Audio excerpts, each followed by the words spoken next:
Cumprimentamos a todos os nossos amados e preciosos irmãos com a graça e a paz do Senhor Jesus Cristo. A partir de agora está começando mais uma edição do programa A Mensagem do Sétimo Anjo. E para darmos início nesta programação, nós teremos então uma palavra de oração, falando com o nosso Pai Criador, pedindo a bênção, pedindo a direção a Ele para mais este trabalho. Oremos então agora. Gracioso e bondoso Deus, Pai de nosso Senhor e Salvador Jesus Cristo, humildemente, ó Pai, agradecemos ao Senhor pelo privilégio de estarmos outra vez reunidos em torno da Tua bendita palavra, e agradecemos ao Senhor pela vida, pelas bênçãos, pela saúde, pela paz, e pedimos a Tua misericórdia, Deus. Peço a inspiração divina para mais este programa, para mais este trabalho, e que todos os filhos do Senhor que estão conectados possam ser grandemente abençoados e que o Senhor, acima de todas as coisas, seja glorificado. Nós pedimos tudo isto em nome do Senhor Jesus Cristo e te agradecemos. Amém, amém, Jesus. Graças a Deus. Muito bom, meus amados irmãos. Nós estamos com a Bíblia aberta aqui no Evangelho de São João, no capítulo 6, né? Deixa eu dar uma ajeitadinha aqui nosso painel, né? Só um minutinho, por favor. Aí já melhorou, né?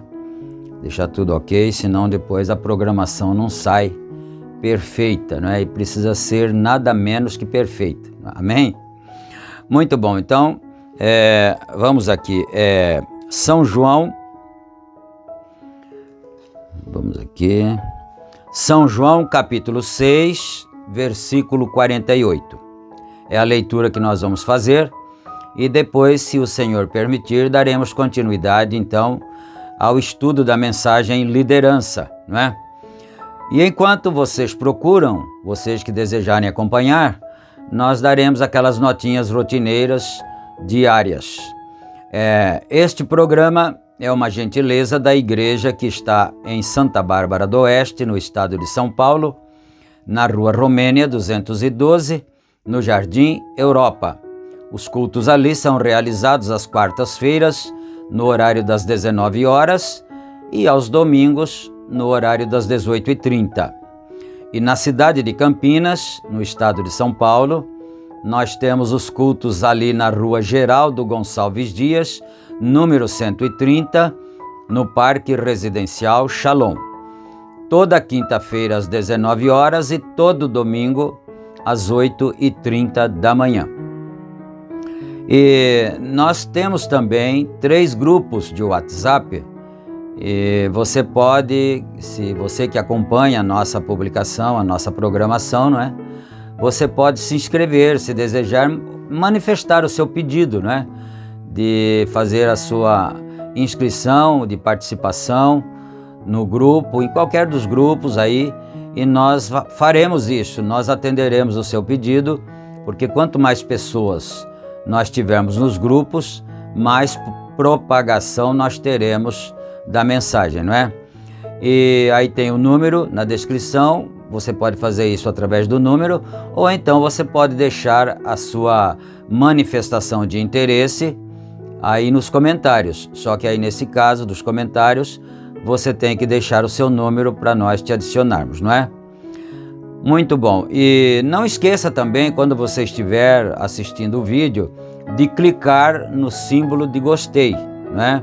Assim. E também, se você não é inscrito no canal, inscreva-se no canal para que nós possamos ter cada vez mais o impulsionamento pela plataforma do YouTube dos vídeos e alcançar outras pessoas, né? Este programa tem um cunho espiritual, de nos aproximarmos mais de Deus, cada filho de Deus, cada filha de Deus, possamos todos ir nos aproximando cada vez mais através do conhecimento da sua bendita palavra, né? E deixa também o seu pedido de oração aí nos comentários. Você pode deixar o seu nome, o lugar de onde você é e a causa do seu pedido, seja qual for, e nós estaremos orando com todo carinho, com muita fé, não é? Amém? Então, dito tudo isto agora, nós vamos aqui para a leitura da bendita palavra do Senhor, como nós anunciamos, em São João capítulo 6, e nós começaremos a partir do versículo 48. Bom, está escrito assim: Eu sou o pão da vida. Vossos pais comeram o maná no deserto e morreram. Este é o pão que desce do céu, para que o que dele comer não morra. Eu sou o pão vivo que desceu do céu. Se alguém comer deste pão, viverá para sempre. E o pão que eu der é a minha carne, que eu darei pela vida do mundo. Disputavam, pois, os judeus entre si, dizendo: Como nos pode dar este a sua carne a comer? Jesus, pois, lhes disse: na verdade vos digo que, se não comerdes a carne do Filho do Homem e não beberdes o seu sangue, não tereis vida em vós mesmos. Quem come a minha carne e bebe o meu sangue tem a vida eterna, e eu o ressuscitarei no último dia. Porque a minha carne verdadeiramente é comida, e o meu sangue verdadeiramente é bebida. Quem come a minha carne e bebe o meu sangue permanece em mim e eu nele. Assim como o Pai que vive me enviou e eu vivo pelo Pai, assim quem de mim se alimenta também viverá por mim. Este é o pão que desceu do céu. Não é o caso de vossos pais, que comeram o maná e morreram. Quem come este pão viverá para sempre. Ele disse estas coisas na sinagoga, ensinando em Cafarnaum. Pronto, vamos parar aqui, nesse versículo que nós acabamos aqui, o 59. Então nós lemos do 48 ao 59. Esse assunto é um assunto muito conhecido, muito lido, na verdade, por todos os que leem a Bíblia, E é muito bom nós meditarmos de vez em quando, assim, de uma forma um pouquinho mais pormenorizada, para, quem sabe, com a meditação, abrirmos o entendimento das pessoas. Hoje nós estamos vivendo em nossos dias e nós lemos a Escritura, essa que nós acabamos de ler, e nós achamos um absurdo. Toda pessoa que lê a Bíblia hoje acha um absurdo eles não terem crido nessa palavra que o Senhor Jesus Cristo disse, Porque para nós hoje é tão claro que, na verdade, ele não estava se referindo à sua carne no sentido físico. Ele estava se referindo no sentido espiritual, que a sua carne é como seja a palavra, E nós teríamos que nos alimentar da carne. Então, quando nós tomamos a Santa Ceia,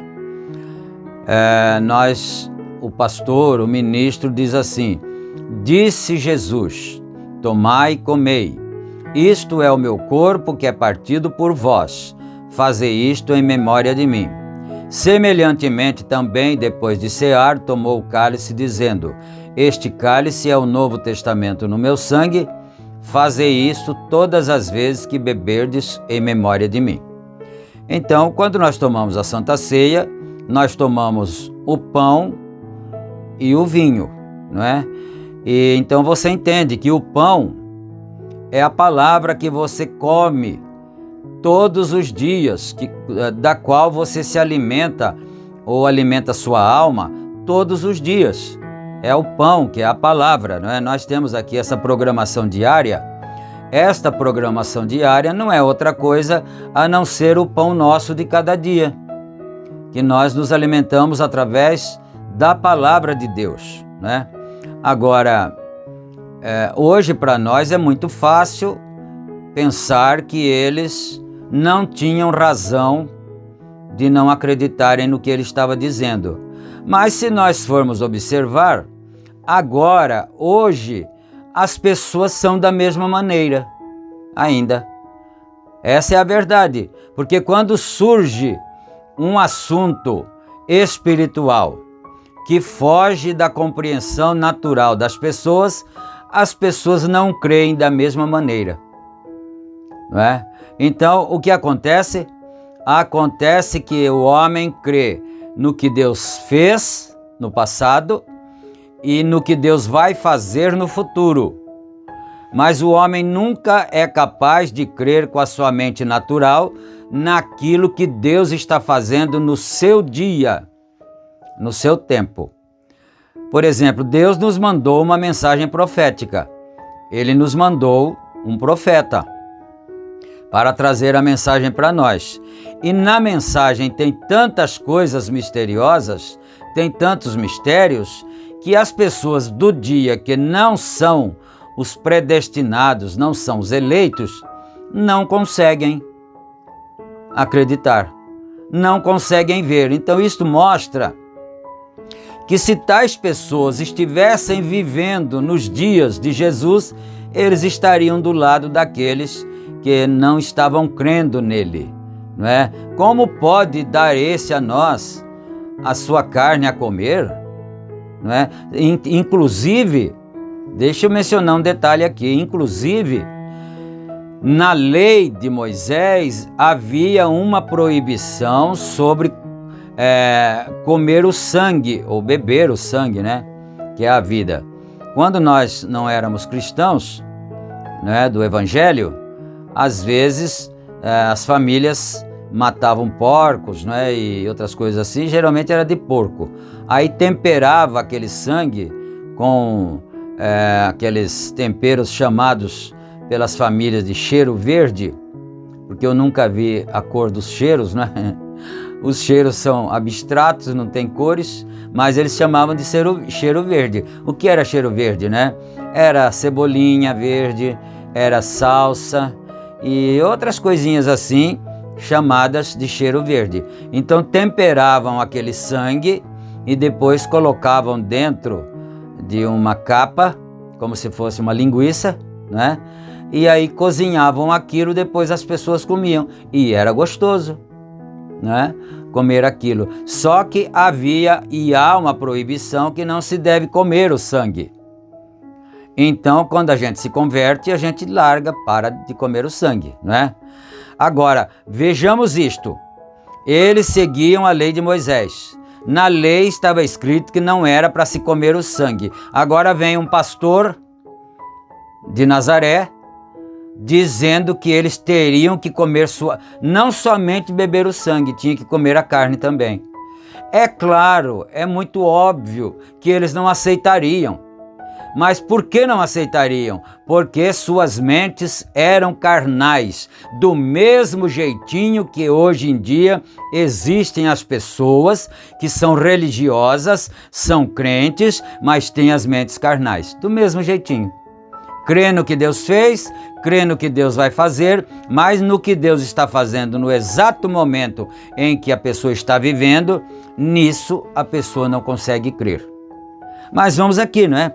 No parágrafo 191 da mensagem liderança, que o nosso tempo, o cronômetro só vai correndo ali, né?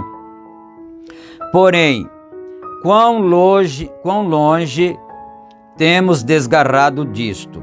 Por quê? A mesma coisa este rapaz fez aqui. Ele está falando do jovem rico, vocês não esqueceram, né? A mesma coisa esse rapaz fez aqui.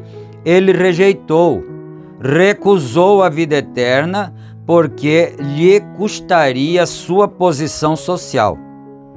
Lhe custaria sua luxúria de dinheiro, lhe custaria seu companheirismo na igreja, lhe custaria muitas coisas. Ele sabia o que lhe custaria. Ele era um rapaz sensível e ele sentiu que não poderia pagar o preço. Ainda ele pensou, simplesmente confiarei em minha religião e seguirei. Não é? Então ele veio, esteve com o Senhor Jesus Cristo, disse que ele era um bom mestre, né? E tudo, mas aí, quando o Senhor Jesus Cristo disse para ele, então falta uma coisa para você, irmão, não é? Com amor, vai, vende tudo que você tem, porque o dinheiro lhe dava um status social. O dinheiro lhe dava companheirismo com o alto nível da sociedade. E se ele vendesse tudo e ele ficasse pobre, ele perderia esse status. A própria igreja talvez dissesse, mas onde você estava com a cabeça de fazer uma coisa dessas? Vender tudo, se desfazer, porque ele tinha que vender, mas não guardar o dinheiro no banco, não investir o dinheiro. Ele teria que dar aos pobres. Fazer esmolas, dar aos pobres, ajudar as pessoas necessitadas. E aí ele se tornaria um deles. Ele se tornaria pobre. Então a igreja certamente deve ter sido a principal que lhe desincentivou de fazer isto. Porque a mais prejudicada seria a igreja. Porque você já imaginou quanta oferta grandiosa, altíssima, esse rapaz não dava na igreja? E os dízimos dele, então? Quanto não seria? Agora, se ele vendesse tudo, desse tudo para os pobres, para que serviria mais esse rapaz na igreja? Porque a igreja também está em todos os tempos. Eu estou falando da igreja em termos de organização. Eu não estou falando a igreja em termos de corpo de Cristo, a noiva, né? É diferente. Mas a igreja, em termos de organização, ela também só pensa no dinheiro. Essa é a verdade. Parece um absurdo, mas é a verdade. Ela só pensa no dinheiro. Se ganhar um homem, um dos mais ricos da sociedade, a igreja vai ter um grande lucro, né? Então, quer dizer, a própria igreja o desanimou, disse: não faça isso não vai atrás da conversa desse homem não. Esse homem é um falso, é um impostor, ele não é do nosso meio, ele nem congrega conosco. Então foi isso que aconteceu, e é exatamente isso que acontece ainda agora, sempre aconteceu e acontece ainda agora. Então ele pensou, ele disse: eu vou ter que confiar em minha religião e seguirei. Porém, olha isto, né? Em seu coração, ele sabia que havia algo sobre Jesus Cristo que era diferente dos sacerdotes daquele dia. Lá no fundo da alma dele, ele sabia que havia algo ali e ele tinha que tomar uma decisão. O que é que eu faço? Eu aceito isso que ele falou ou eu esqueço?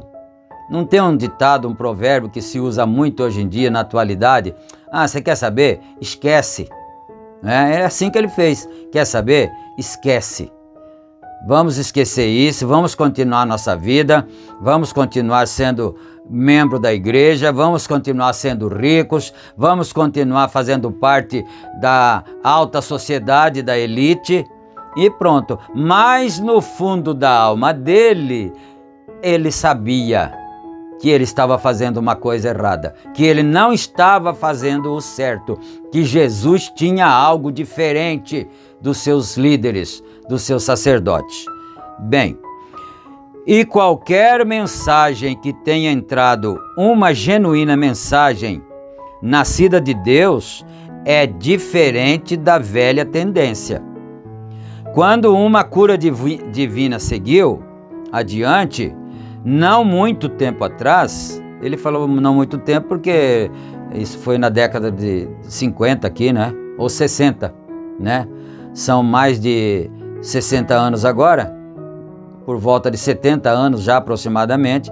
Então, quando a cura divina saiu naquele tempo, olha isto aqui, não muito atrás, vocês notaram como os personificadores a seguiram. Quando veio a cura divina, muitos não aceitaram, é claro, né? Muitos deles, eles se dividiram um pouco. Alguns não aceitaram, mas muitos outros seguiram o rumo, o caminho da cura divina, né? Porque eles viram que isso seria interessante para eles, os líderes, os personificadores aqui, né? A seguiram, veem, e todos eles entraram diretamente nas organizações, permanecendo ali. Alguém sabe que teve que haver uma mensagem para seguir aquilo?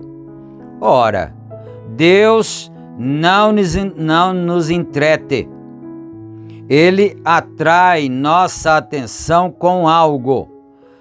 Então, por que veio a cura divina? Por que todas as igrejas apoiavam ao irmão Branham na época?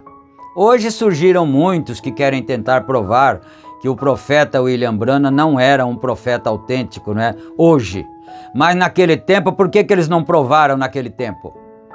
Porque era interessante para eles. Quando ele fazia uma campanha numa igreja, aquilo ganhava centenas de almas para aquela igreja. Então eles seguiram aquilo por causa dos seus interesses, não é? Então, voltando aqui só um pouquinho, quando Deus manda uma mensagem, ele manda a cura divina na frente, os sinais, para que então as pessoas possam ser atraídas para algo que seria justamente a mensagem que estaria vindo logo em seguida. A mensagem é uma coisa que mexe nas estruturas doutrinárias. A mensagem mexe na conduta das pessoas, não é?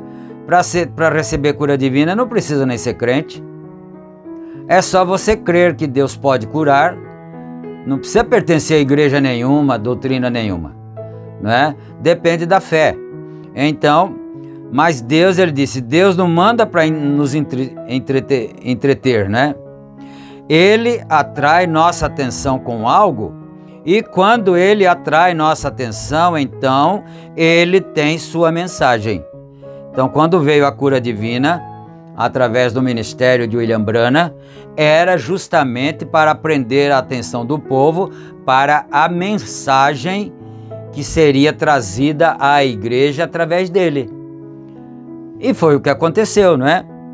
Veja, quando ele está falando do Senhor Jesus Cristo, não é?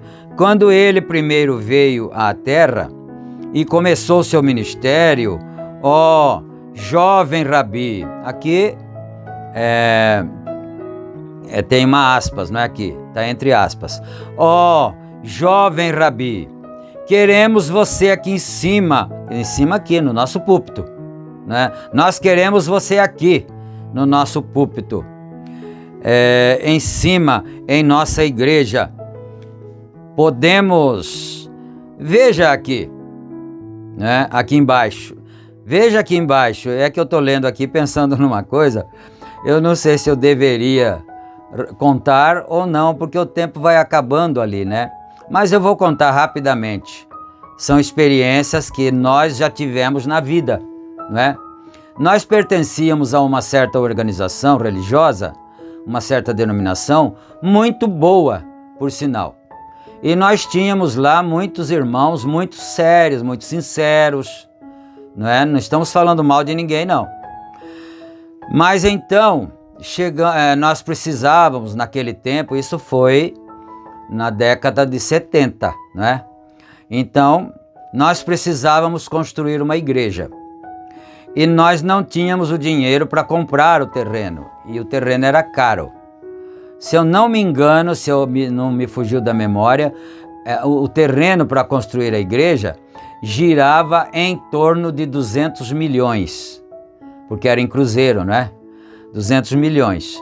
Então, como é que nós íamos comprar? Nós não tínhamos dinheiro. Aí um dos irmãos lá, que tinha um certo conhecimento com um certo candidato a prefeito da cidade, não vou falar a cidade, então assim não tem nenhum problema, né? Então, esse certo candidato, esse certo irmão que tinha na igreja, ele disse, eu tenho conhecimento com o seu fulano e ele é candidato a prefeito nesta próxima eleição agora, vamos falar com ele. Aí formamos uma comissão, este aqui que vos fala fez parte da comissão. E parece que éramos em 3, não é? Para falarmos com ele. Então fomos lá no seu escritório, marcamos uma audiência, ele nos atendeu e foi exposto para ele a nossa situação, que nós precisávamos de construir a igreja, mas nós não tínhamos condição de comprar o terreno, e o material a gente já tinha, porque nós havíamos comprado uma construção que foi demolida, né?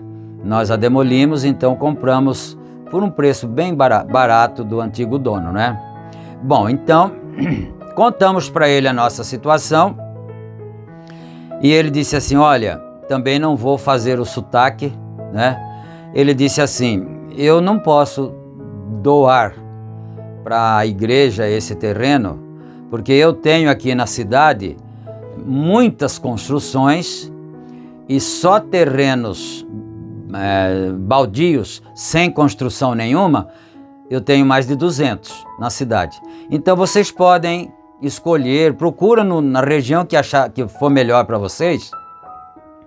Pode procurar, vá na imobiliária, diga para a imobiliária fazer o cálculo do preço e voltem aqui que eu farei pela metade, 50%.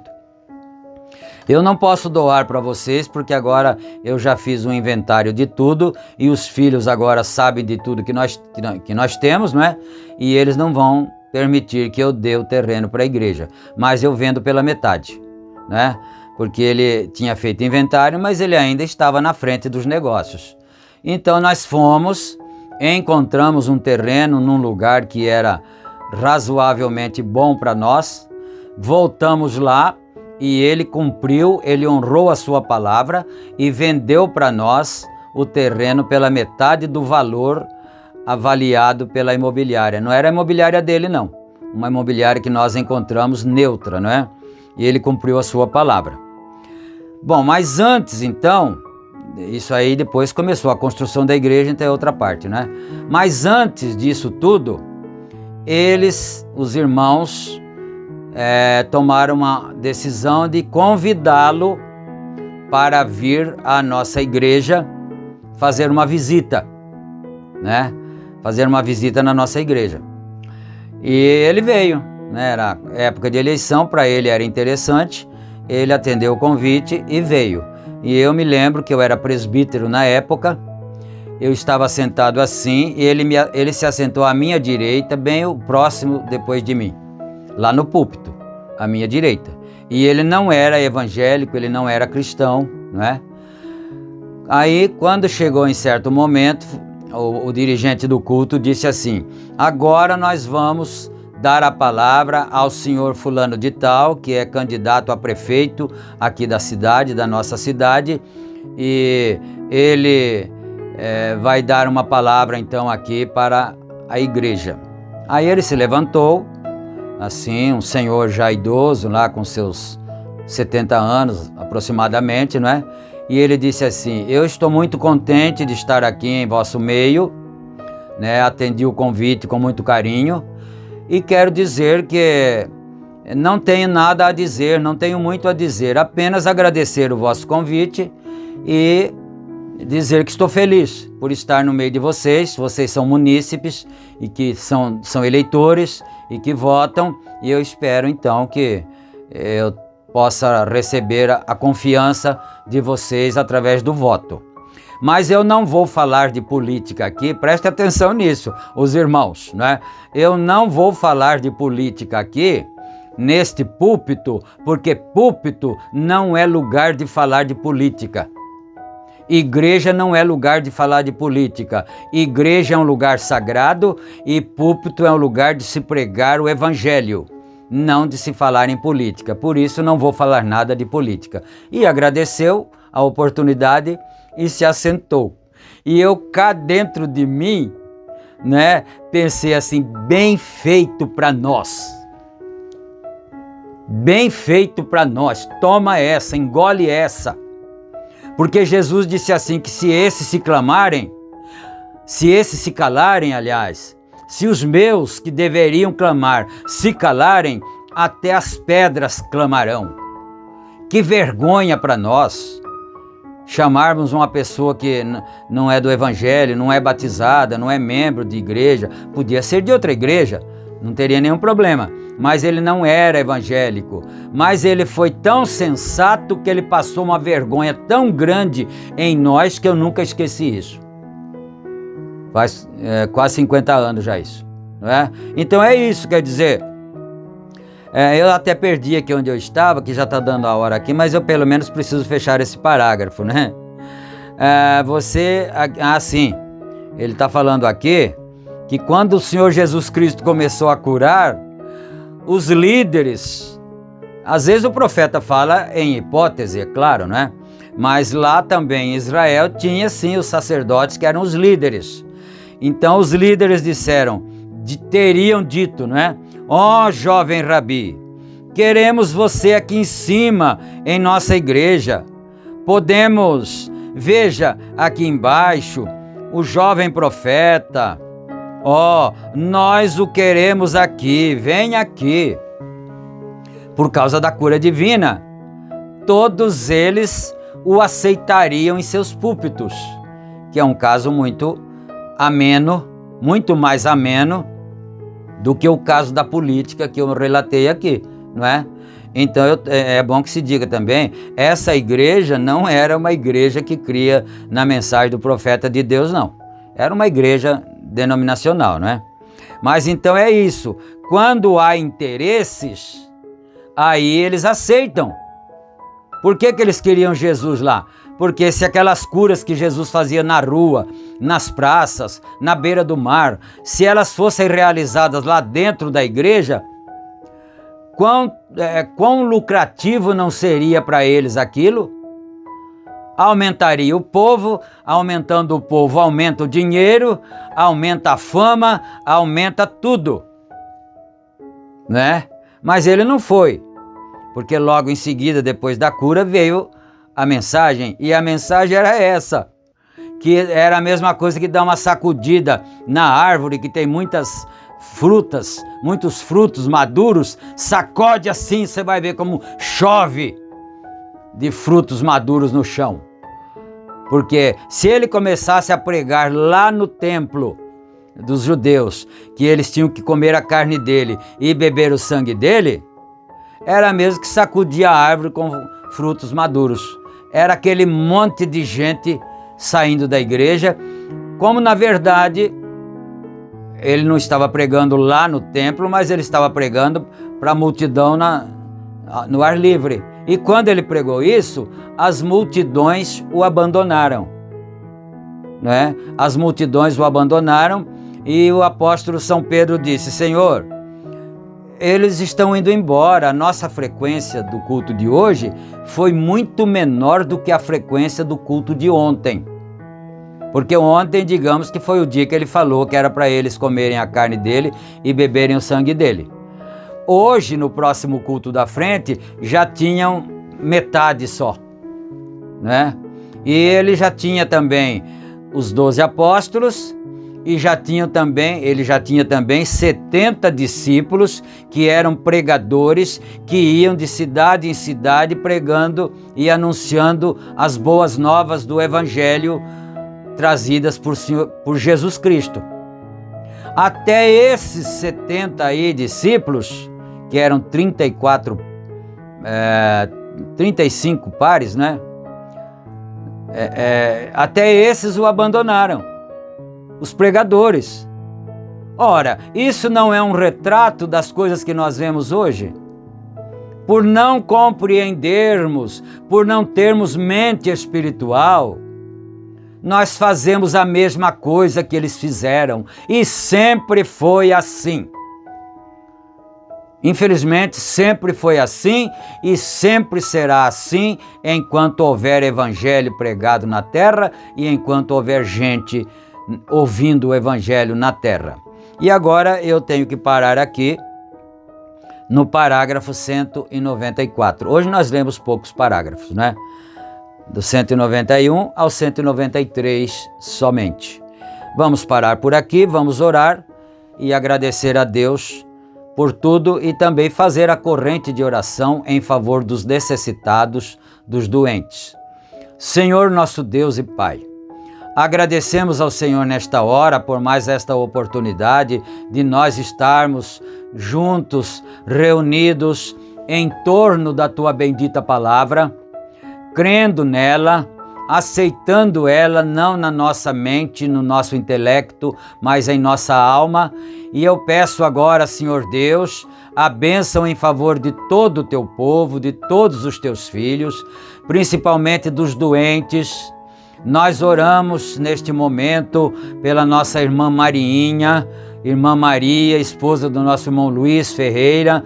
Ela está enferma, Senhor, mas nós cremos no poder da cura divina. Nós cremos que Jesus Cristo é o mesmo ontem, hoje e eternamente. E o Senhor Jesus Cristo disse que aqueles que crescem nele fariam as mesmas obras que ele fazia.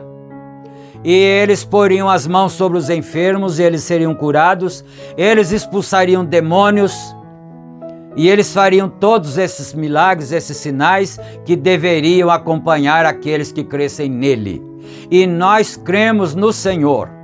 Nós cremos que Jesus Cristo é o mesmo, ontem, hoje, eternamente. Então Satanás sabe que está escrito isso na palavra de Deus. E ele não pode negar a palavra que está escrita. Em nome do Senhor Jesus Cristo, nós repreendemos, ordenamos, Satanás, saia dos lares, saia das famílias, saia dos corpos, em nome do Senhor Jesus Cristo. Aleluia! Oh Deus, nós agradecemos ao Senhor pelas vitórias, no nome santo do Senhor Jesus Cristo. Amém, amém, Senhor. Graças a Deus. Então, meus amados, vamos ficando por aqui. Se Deus permitir, amanhã nós voltaremos novamente com mais uma programação de fé. A mensagem do sétimo anjo é o nome do nosso programa e o nome do canal também é o mesmo, a mensagem do sétimo anjo. E as publicações são publicadas todos os dias no horário das 18 horas. Fiquem com Deus, na graça e na paz de nosso Senhor Jesus Cristo. Amém.